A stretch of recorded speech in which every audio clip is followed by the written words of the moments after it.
Je vous ai déjà parlé de la soirée la plus gênante du monde. Et ben c'est maintenant Nico le Finance Bro. Jingle! Ça y est, je suis amoureuse. Wouh. Un jour, mon prince viendra. Et j'en ai marre des hommes. Salut, j'espère que vous allez bien et que vous êtes en pleine forme et que vous avez hyper envie d'une nouvelle histoire de Juliette. Ouais, une histoire Juliette. Ok, n'insistez pas. Bienvenue à tous dans ce nouvel épisode de Juliette et les garçons. Pour ceux et celles qui n'ont jamais écouté Juliette et les garçons, le principe est très simple.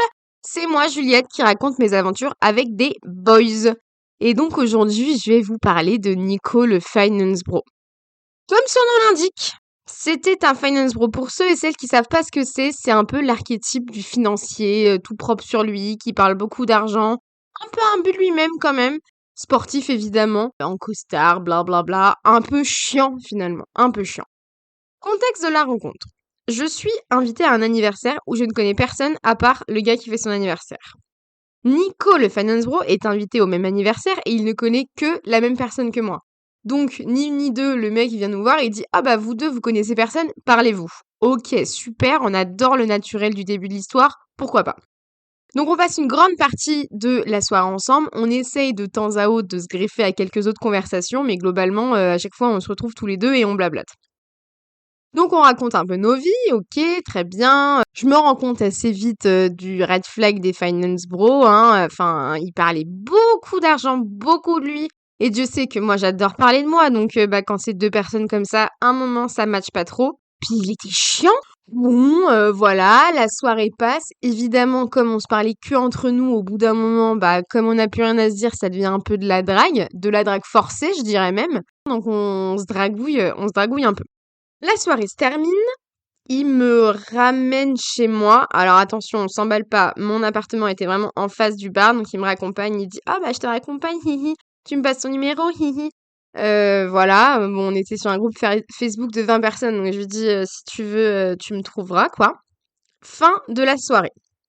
Il me tchatche un petit peu par message, et puis il me propose un date. Moi, dans ma tête, j'étais vraiment en mode «Franchement, n'y va pas». Enfin, tout ce que tu détestes chez un homme est concentré dans ce petit bout de bonhomme-là, quoi. C'est sûr qu'il fait du ski de rando, j'en ai pas parlé, mais c'est sûr, hein. Donc ça, c'est un red flag. Et puis chiant, c'est pas avec ça que tu vas rigoler. Mais je sais pas, prise d'une petite curiosité morbide, je me suis dit «Et pourquoi pas aller dater ce gars-là?» On fait notre petit date. Ma foi, ok tiers. On rigole un peu, enfin plus précisément, je le fais rire, il rigole à mes blagues. On me raconte un peu nos vies, on a quelques points communs, on a voyagé dans les mêmes pays, donc on raconte nos histoires, bla bla bla. Enfin, moi j'aime pas, ouais, moi je voyage tout seul parce que je préfère me retrouver avec moi-même, j'adore ça. Enfin, cliché de lui-même, insupportable qui se la pète, quoi. Mais bon, voilà. Pas fou, toujours pas fou, hein. Après le verre, on se balade un peu, on se balade entre gros guillemets. Moi, je savais très bien que je prenais le chemin de chez moi. Et puis toujours, toujours un peu chiant, quoi.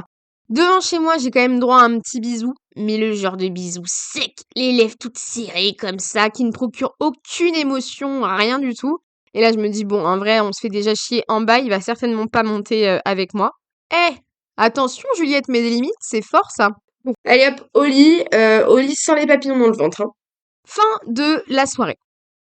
Ensuite, lui, tombé fou amoureux de moi, évidemment, après un super date où je l'ai fait énormément rire, me propose qu'on se revoie.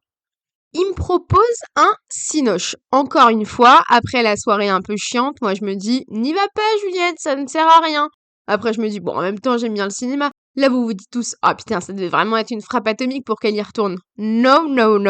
Évidemment que non. Tout ce que j'aime pas, tout gringalet, tout maigrichon, pas trop les maigrichons comme ça. Le contraire de l'homme avec qui j'ai le plus envie de coucher au monde. Mais ça c'est une autre histoire. Vraiment le genre de gars, tu le vois et tu te dis, c'est sûr que quand tu fais crac-crac, tu sens ces os là, ces hanches te rentrer dans les cuisses. Alors les hommes, vous pouvez pas comprendre ce que je dis, mais les femmes, vous savez très bien. Nous, on veut pas des os qui nous rentrent dans les cuisses. On veut de la peau, on veut de la chair, on préfère se faire écraser par une grosse marmule. Voilà, c'est ça qu'on veut. Quand je dis on, que les choses soient très claires, je parle évidemment au nom de toutes les femmes sur cette terre qui pensent et qui agiraient exactement comme Juliette et les garçons. Bref, donc il te plaît pas. Donc, pourquoi t'y retournes, Juliette? On sait toujours pas, mais on va aller au Cinoche parce que c'est quand même sympa. Il m'attire quand même en disant Cinoche, après je te fais à manger chez moi. Donc, ok, programme un peu sexy, on rentre dans l'intime, pourquoi pas. Je le retrouve en bas de chez lui pour aller au Cinoche. Là, évidemment, on savait pas comment te dire bonjour, parce que la dernière fois qu'on s'était vu, il y avait eu le bisou gênant et sec. Donc, qu'est-ce que tu fais? T'embrasses, tu fais la bise, tu fais salut avec la main. On sait jamais comment faire. Eh ben, j'ai eu le droit au même bisou sec et serré de la dernière fois, là. Donc, chiant. Je sais pas ce qu'il fallait faire, mais en tout cas, c'était certainement pas ça qu'il fallait faire. Ensuite, on va au cinéma. Le film était top. Super. On rentre chez lui, je me suis dit, allez, il m'a préparé un petit apéro, ça va être sympathique, machin. Oh non, c'est pas du tout ce qu'il avait préparé. Il me dit, ah bah j'ai prévu du riz, courgettes et aubergines, ça te va? Mais enfin, mais non, ça va pas, c'est une blague ou quoi? C'est pas un repas de date du tout, ça c'est un repas de lundi soir, toi qui te fais chier, qui veut manger tes légumes. L'horreur.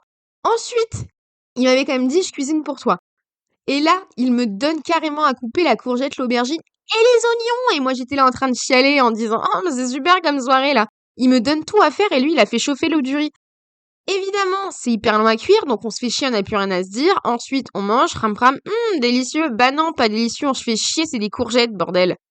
Et donc, interminable, interminable. Ensuite, faut faire la vaisselle, blablabla. Après, on avait enfin tout fini, donc je me dis, ok, ça va partir, let's go. Rien. Rien ne part, le gars savait juste pas faire du tout. Moi, j'avais été un peu mal indiquée par son pote qui m'avait dit que c'était un gros baiser. Donc dans ma tête, j'étais en mode 1, ça va être sympa, et 2, il sait faire, ça va être cool et fun, et pourquoi pas.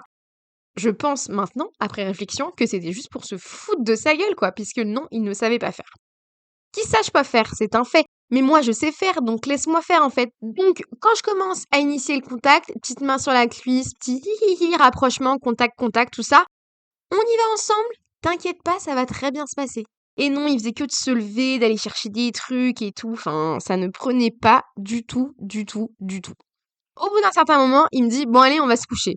Là, je me dis, ok, bon, on va dans sa chambre, peut-être qu'il a besoin d'être dans sa chambre, ça va partir. Là, lui, il fait plein d'allers-retours dans sa salle de bain, je sais pas quoi. Donc moi, j'attends dans la chambre, comme ça, les bras croisés en attendant qu'il arrive et qu'il me dessape. Je fais la technique de je prends mon temps, je regarde un peu les photos autour de moi, tout ça. Ah, c'est qui ça? Nanana, nanana. Et le gars, toujours pas en train de me déshabiller, quoi.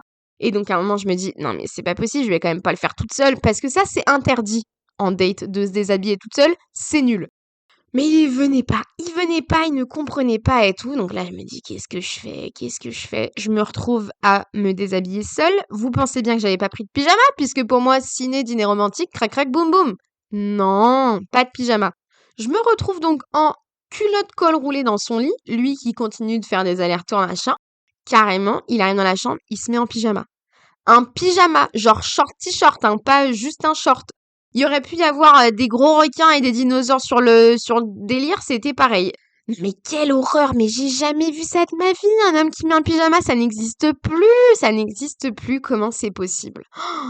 Catastrophe. Donc dans le lit, bah il se passe toujours rien, comme vous pouvez l'imaginer, sauf que moi, en col roulé, je meurs de chaud, je commence à transpirer, je suis trempée et tout. Lui, il me dit, bah en vrai, non mais enlève ton pull, là, tu vas mourir de chaud et tout. Penses-tu qu'il m'aurait proposé un t-shirt? Rien du tout.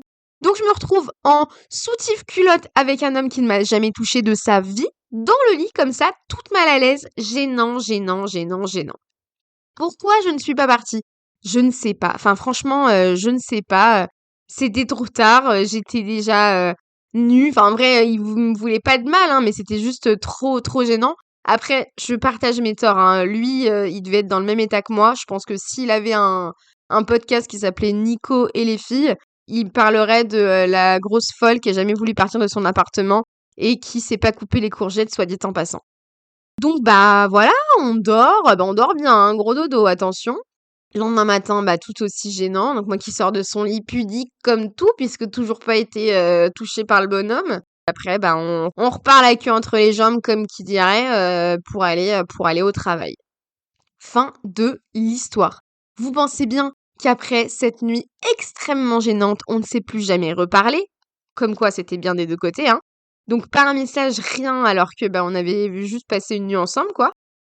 On s'est quand même recroisés à une soirée dans Paris complètement au hasard et l'interaction a été la suivante. Oh, salut! Salut! Et c'est tout, on est tous les deux repartis après chacun de notre côté. Donc vraiment, ou vraiment ça voulait dire que des deux côtés c'était une sale soirée, hein. Mais c'est ok, puisque tout le monde va bien aujourd'hui. Morale de l'histoire, dormir en col roulé ça donne trop chaud, faut pas le faire, après on transpire, on est trempé. Quoique on pourrait utiliser cette excuse pour dire oh là, je me sens pas bien, j'ai de la fièvre, je rentre. Morale 2, partez, surtout ne pas forcer quand on est dans un moment aussi gênant.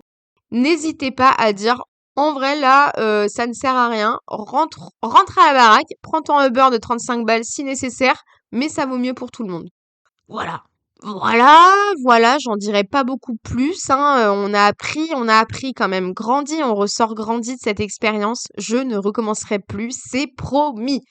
Cependant, point positif, je ne suis pas repartie avec une MST cette fois-ci, malgré un acharnement de date avec un homme boring à nouveau. En même temps, vu l'énergie de la soirée, ça ne risquait pas. Voilà, écoutez, je pense qu'on peut se laisser là-dessus. Je vous dis à très bientôt dans un nouvel épisode de Juliette et les garçons. Bisous, bisous!